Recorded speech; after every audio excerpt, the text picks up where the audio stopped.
皆さんこんにちは、ガジログです。今回はこちらになります。カシオから出ました G スクワットシリーズの DWH5600 をご紹介いたします。発表から1ヶ月ほど待たされたんですけども、ついにこの手元に届きました。これから開封していって外観を見ます。その後にファーストタッチということでいろいろねちょっと触っていきたいと思います。その上でですね、スマートウォッチとして見たときにこの G スクワット DWH5600 はどうなのかってことをね、いろいろ見ていきたいなと思っています。というわけで今回はファーストインプレッションという形でお届けしたいと思います。それでは早速本日も行ってみましょう。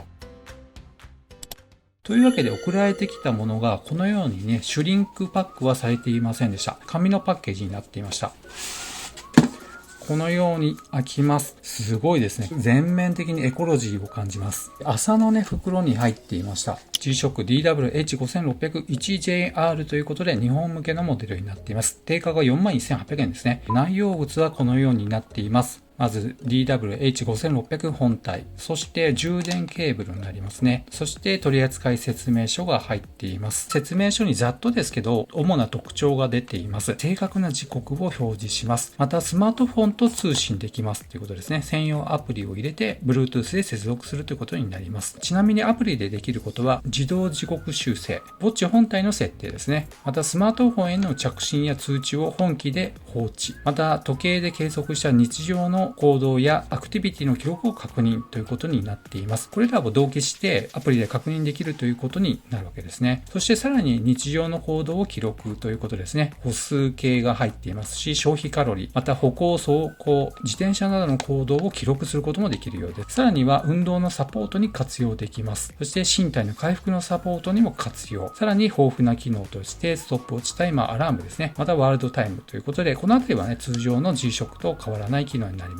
す。ちなみに付属していました充電ケーブルはヘアアイロンのような感じの充電ケーブルになっています。こんな感じでね、挟み込むと充電ができるということです。というわけで、ようやくね、本体の方をお見せすることができるようになりました。どうでしょうか？思った以上にかっこいいというその一言になります。そして特徴的なこのディスプレイになりますが、MIP 液晶と言われまして、メモリーインピクセルですね。似たものとしたら電子ペーパーみたいな感じになっていますけども、本当に視認性が高いと思います。このカメラ越しでもはっきりと読み取ることができるんじゃないでしょうか。ではね、外観の方をちょっと見ていきたいと思いますが、正面から見たところになりますね。そして右側のサイドになってボタンが2つついています。反対側のサイドにも2つボタンがついています。そして下側から見たところ、そして上部から見たところになります。そしてベルトそのものになりますが、これはよくある G-SHOCK のベルトのタイプになっていて、非常にしなやかなものになっていますね。ちなみに微状の部分になりますが、ガンメタになっていまして、これがちょっと金属なのか塗装なのかはわかりませんが、めちゃめちゃ高級感がありますね。そしてこのバック側になりますが、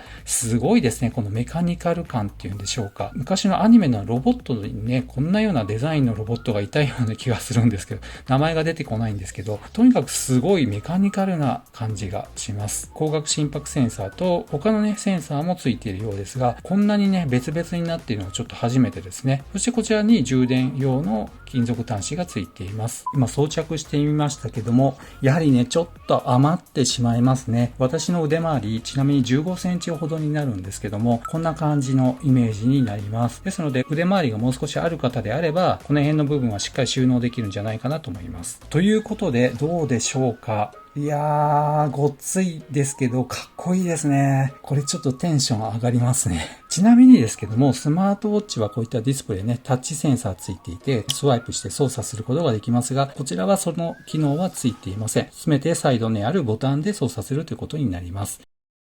では早速ね、ちょっと触っていきたいと思いますが、まず一番右上になりますけど、こちらがライトになっています。照明を今落としてみたいと思います。電気をつけてみたいと思います。はい。結構明るいですね。あ、これはすごいですね。本当に押してから2秒3秒ぐらいで消えてしまいますけど、めちゃめちゃ明るいですね、これは。そしてですね、この右下のバックっていうボタンがありますけど、この状態で押しても何も動作はしません。そして左下のところにこのモードっていうのがありますので、こちらを押してみたいと思います。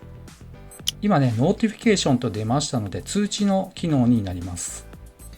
2回目を押しますと、ハートレートですね、心拍測定の機能になります。3回目にブラッドオキシジェンということで血中酸素濃度ですね。そしてブレーシングエクササイズということで呼吸のエクササイズになります。そしてストップウォッチ機能、タイマー機能、ワールドタイム機能、そしてアルマナックですね。日の出と日の入りの月齢とかですね。そのあたりになります。そしてカーディオステータスになります。そしてライフログですね。歩数。またナイトリーリチャージということで睡眠測定。北欧のポラール社の技術が採用されているということですね。またアクティビティログも見ることができます。そしてタイム&デートということで、またホームに戻ってきました。ということでですね、一巡してみましたけど、なかなか高機能になっていますね。そしてこの左上の今ボタンを押してみましたら、最初にランニングが出てきました。左下をもう一回押しますとウォーキングになり、そしてジムワークアウト、またインターバルタイマー、そしてランニングと戻ってきましたね。ですので左上を押して左下で切り替えるということになります。というわけで今ねいくつか触ってみましたけど、これから少しの間使ってみたいと思います。その使用感などを含めましてね、後半でお届けしたいと思います。はい。あれからですね、日が明けまして今お昼になっているんですが、この間に1時間のウォーキングをしてきました。この短い間にはなりますが、今のところ感じた良かった点と、そしてちょっとここが気になるなという点もありましたのでお伝えしたいと思います。ということで、まず一つ目の良かった点になりますが、それは心拍数の測定と SpO2 の測定ができるということになります。これまでの G-SHOCK シリーズは、ものによってはできましたけども、ほとんどのモデルはですね、光学センサーが搭載されていませんでしたので、数値を受けたり、時刻の補正とか、そういったものはできましたけども、心拍数や SpO2 といってね、ヘルスケア関連はついてないモデルが多かったわけです。この DWH5600 はヘルスケア関連の測定が対応していますのでね、スマートウォッチ的に使うのもいいかもしれません。やり方になりますけども、こちらのモードというのを押しまして、切り替えをこのように押すたびに変わっていきます。今、ハートレートとなりましたね。こちら心拍数の測定になります。この状態になりましたら、今度は左上のこちらのボタンを押します。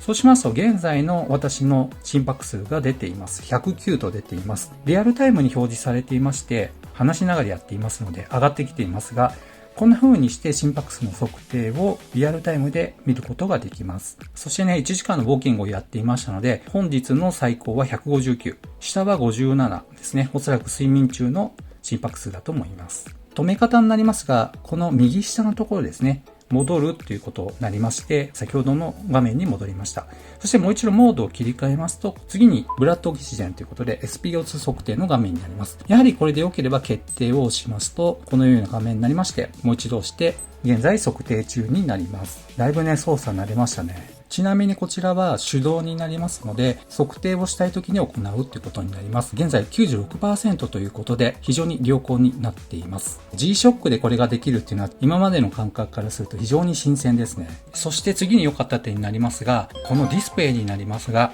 非常にね、視認性の高いディスプレイだなと思いました。屋外でウォーキングをしながら画面の方を確認していたんですが、めちゃめちゃ見やすくてですね、日をね、避けたりする必要もありませんので、それほど視認性の高い液晶ディスプレイだなっていうことはしっかり確認できました。続けてですね、良かった点になりますが、こちらに今表示してある文字盤になりますけども、これ実はですね、3つ種類がありまして、現在私は時計表示、日付表示、そしてステップとなっていますけども、歩数の表示をここに持ってきています。で、ちなみにこのステップのところをカロリーや心拍数に変更することもできます。こちらのアプリがこの G-SHOCK と連携するためにありますカシオウォッチーズというアプリになります。ペアリングしてあるんですけども、アクティビティログの取得確認中ということで G-SHOCK からデータを今読み取ってくれましたね。このように連携ができましたらですね、こちらの画面の下の方に WatchWays という項目があります。こちらを開いていただきますと、このようにデフォルトの一番左のもの、そして現在私が設定している Face2 ユーザーカスタムというものですね。そして3つ目にこちらのグラフのようなものが出ています。これをね、今表示してあるんですけど、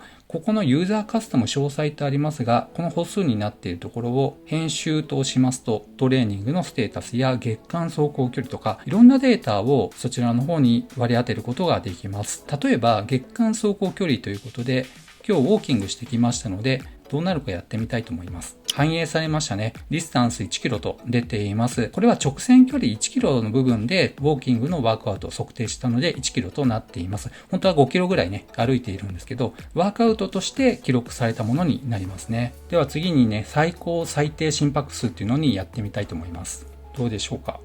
最高が159、最低が57と表示されました。これはいいですね。では次に標準のものに切り替えてみたいと思います。こちらがね、標準のもので時計曜日、日付、また秒数表示となっています。3番目のフェース3にしてみたいと思います。ということで、このようにグラフ表示が出てきました。これがいいよっていう方もいらっしゃるかもしれませんね。ここで切り替えができるっていうのがね、すごくいいなと思いました。今までの G-SHOCK であれば、もちろんね、できるモデルもありますが、普通のデジタル時計はこういったことできませんので、この辺はスマートウォッチライクだなと思います。そしてね、次に良かった点になりますが、それはね、バッテリーの持ちが意外といいんじゃないかっていうことですね。スペック値になりますけど、このソーラーアシスト充電がついているわけですね。以前から搭載されている G-SHOCK としての機能が動作するのは、ソーラーアシスト充電だけで賄うことができます。そしてスマートウォッチ機能としては、この搭載されているバッテリーで賄うということになりますが、フル充電で約1週間連続使用できますよと出ています。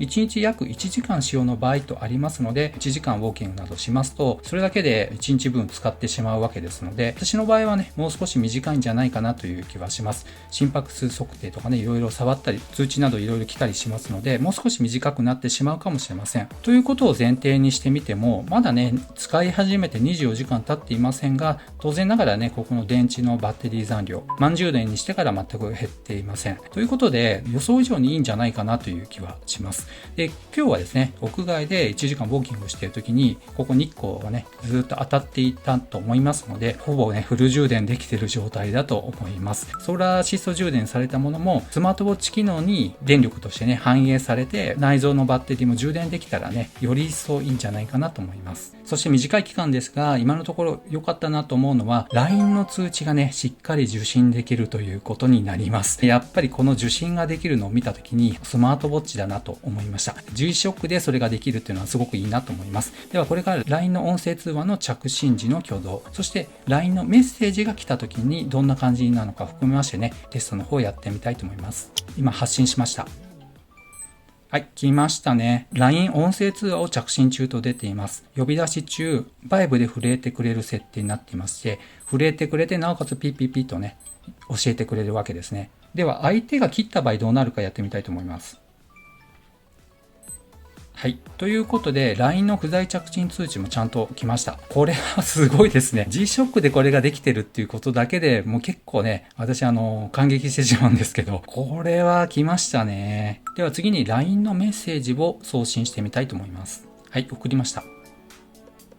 来ました。一回ピッとなって、そしてバイブ振動がして教えてくれる形になります。いつもご視聴ありがとうございますというふうに送ったんですがね、しっかり表示されています。そして最後に四角が出ていますが、実はこちら、このニコニコマークの絵文字を送っているんですけど、残念ながら絵文字は表示されませんでした。では最後に通常の電話回線、私の場合 KDDI の POVO になりますが、携帯回線の音声通話の着信がどんな感じになるのかもテストしてみたいと思います。発信しました。はい。ちょっとね、スマホで着信してからしばらく時間経ちましたが、ガジログと出ていますね。こんな感じでバイブ振動と音声で教えてくれています。これが着信中の画面です。ちなみに通知の確認になりますが、Bluetooth のアイコンの右側になりますが、これがある時に通知が来てるってことになりまして、確認はモードを押しますと、私の場合はね、3回押すと、このノートフィケーションということで、通知の画面が出るようにしてあります。そして、これで良ければ、左上を押しますと、このように通知の履歴を見ることができます。こういう風にしてね、切り替えるわけですね。で、良ければ OK しますと内容が見れるということになります。これはね、ちょっと操作を覚えないといけませんが、ちゃんとね、履歴を確認することもできるのがいいですね。はい。ということで、短い期間にはなりますが、ざっとこんな感じでいいなっていうのをご紹介しましたが、いかがだったでしょうか。この後にちょっと気になるなっていう点もありましたので、この後お伝えしたいと思います。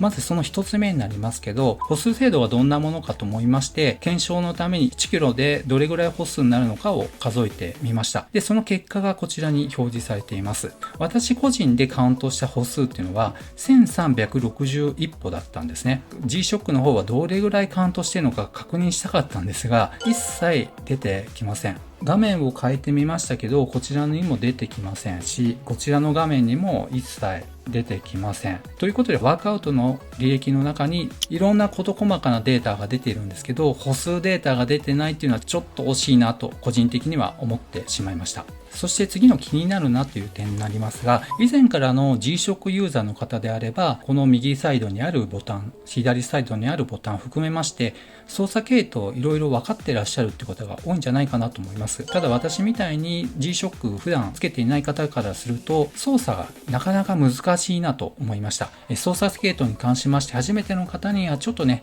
とっつきにくいんじゃないかなというのが一つ気になった点になります。これは当然ね、どのスマートウォッチもそうなんですけど、今まで使ったことのない操作系統になりますので、慣れが必要じゃないかなと思います。通常のスマートウォッチですとタッチ画面になっていますけども、こちらはそういったね、操作系統一切ありませんので、あくまでも物理的なこういったボタンで操作するということになります。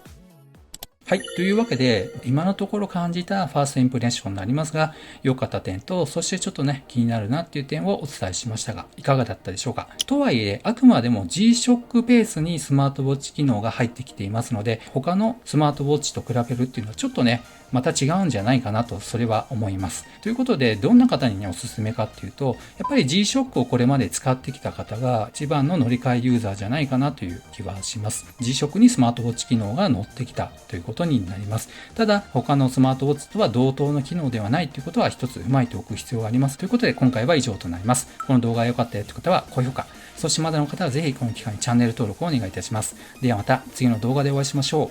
う。さよなら。